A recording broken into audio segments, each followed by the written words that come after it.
Life in remote is so simple, which I love the most.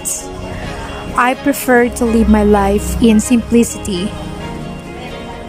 I have my time to engage with my family, and there are abundant of greeneries, plants, and veggies. And hey, it's me, Sasuka. We have small space for gardening, so some of the vegetables planted in recycled bottles. So ngayon nag-enjoy akong mag-harvest ng malunggay, onion, and kamote leaves.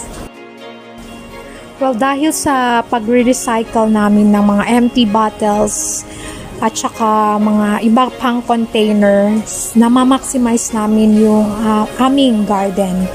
So, kahit nasa pots lang siya at saka sa mga empty bottles ay rami naman namin na nakukuha at na-harvest na mga gulay at mga iba pang mga plants. And mayroon din kayong mga flowering plants na nasa kabila. So, ganyan lang ang ginagawa namin. Kahit small lang yung space, pero nagagawa pa rin namin magtanim and na-enjoy namin yung mga gulay na meron kami.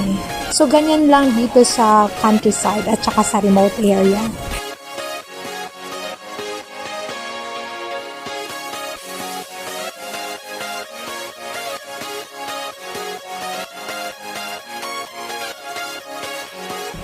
Ayun, so worry-free na ako for my gulay today. Yay! So, let's get ready. I-prepare ko lang yung gulay para maluto na ni Nanay.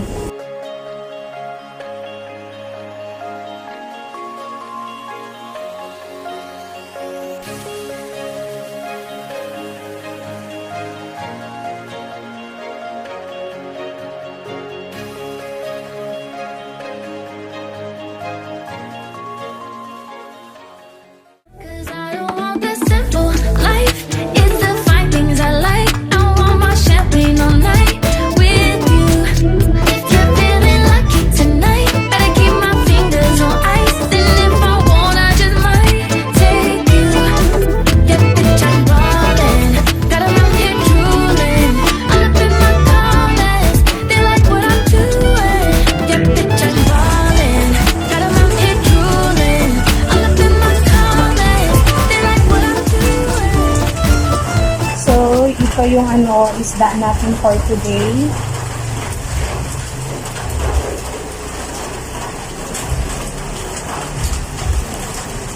So, fresh na fresh yan. Malinis na yan siya. So, ready na for fish soup.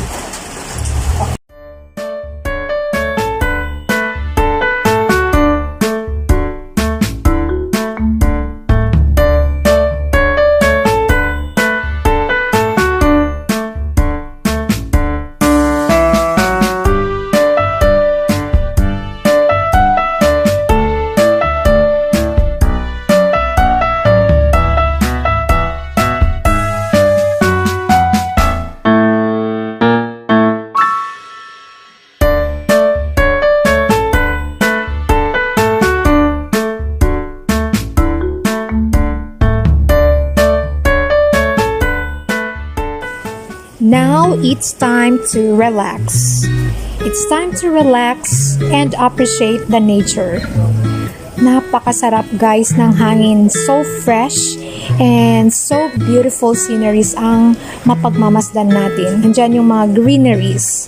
And ito ay magandang motivation para simulan natin magtrabaho din remotely. So ayan, it's time to work.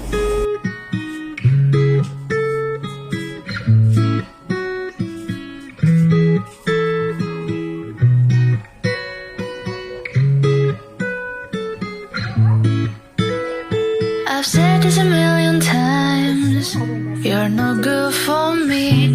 I should say goodbye, but your voice is my lullaby, and your kisses are something I can't deny.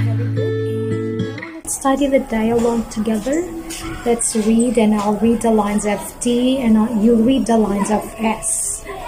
Alright, so this time let me read the first line. Is it right? Is it wrong? I don't care. It feels way too good. Is it right?